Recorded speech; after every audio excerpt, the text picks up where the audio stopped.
తెలంగాణలో 8 మంది బీజేపీ ఎమ్మెల్యేలు గెలిస్తే అందులో ఒకడు రాజాసింగ్. ఇంతకుముందు ఒక్కడగా గెలిచిన వాడు రాజాసింగ్. ఆ తర్వాత రఘునందన్ రావు, ఈటెల రాజేందర్ గెలవడంతో ముగ్గురు ఎమ్మెల్యేలు అయ్యారు. మొదటైతే ఒక్కడే గెలిచాడు 2018లో జరిగిన ఎన్నికల్లో. ఇప్పుడు వచ్చేటప్పటికి 2024లో 8 మంది గెలిచారు, అందులో ఒకడు. నాయకత్వం కావాలనుకుంటున్నాడు, అయితే సక్రమంగా స్పందించడం కుదరక సొంత పార్టీ మీద రెబలిజం వ్యాఖ్యలు చేసి ఫైనల్గా పార్టీ నుండి సస్పెండ్ అయ్యాడు. అయితే ఏ పార్టీలో చేరాలన్నది ఆయన ఇంకా డిసైడ్ చేసుకోలేదు.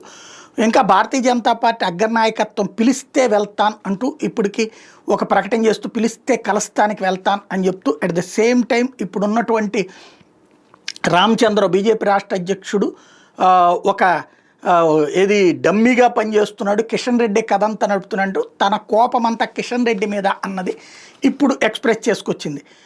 తను ఎమ్మెల్యే పదవికి రాజీనామా చేయకపోవడాన్ని గురించి ప్రస్తావిస్తూ, నేను రాజీనామా చేయాలంటే కిషన్ రెడ్డి కూడా రాజీనామా చేయాలి, ఇప్పుడు ఇద్దరం కలిసి ఇండిపెండెంట్గా పోటీ చేద్దామంటూ ప్రకటనలు ఇచ్చుకొచ్చారనమాట. తద్వారా కిషన్ రెడ్డితో తన గొడవ అన్నది బహిరంగపరుచుకొచ్చారు.